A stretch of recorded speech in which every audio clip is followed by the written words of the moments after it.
was shocked, to be honest. I think results played a part in it, and I think results have made Amorim's position one where he can't really speak out against the board, right? And I think that's what he did in his final press conference. I think he maybe knew that something was going to happen. Apparently, they had a meeting on Friday, himself and Jason Wilcox, and there seems to be a breakdown between those two. He was probably promised a few signings or a signing or two in January.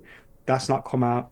And then that kind of made me think, the change that we saw from Amorim to a back four, was that Wilcox putting him in a position where maybe he said, this back three is not working. We need to change something up. I think going back to a back four.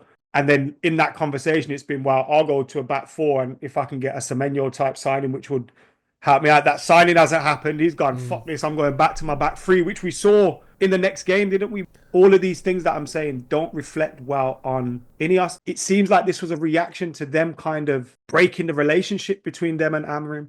And maybe like there being a separation, and he's gone, this isn't what was promised, right? And he's flipped out over it. So I don't think it was down to results, which it could have been down to results on a number of occasions, and it hasn't been. So now he speaks out against the board and he's gone. I don't know. Do you think this was the right thing to do? I don't know, Joe. Yeah.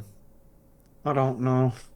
Because you were pretty down. I know you weren't saying sack him now, he's terrible, but you've been I feeling like pretty him, that's the crummy thing. last few weeks, haven't you? Let's be I honest. like the idea of him. Yeah. I like the way he handles himself.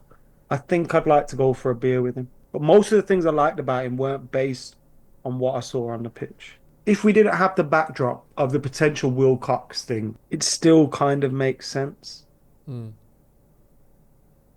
But it was his first full season. Every manager deserves time. But I don't know if I could see it getting better. Yeah. Maybe when those players returned, a little spike. But we also saw the real shitty performances with a lot of those players available. I don't know, I'm a little bit torn, like Natalie and Bruglia.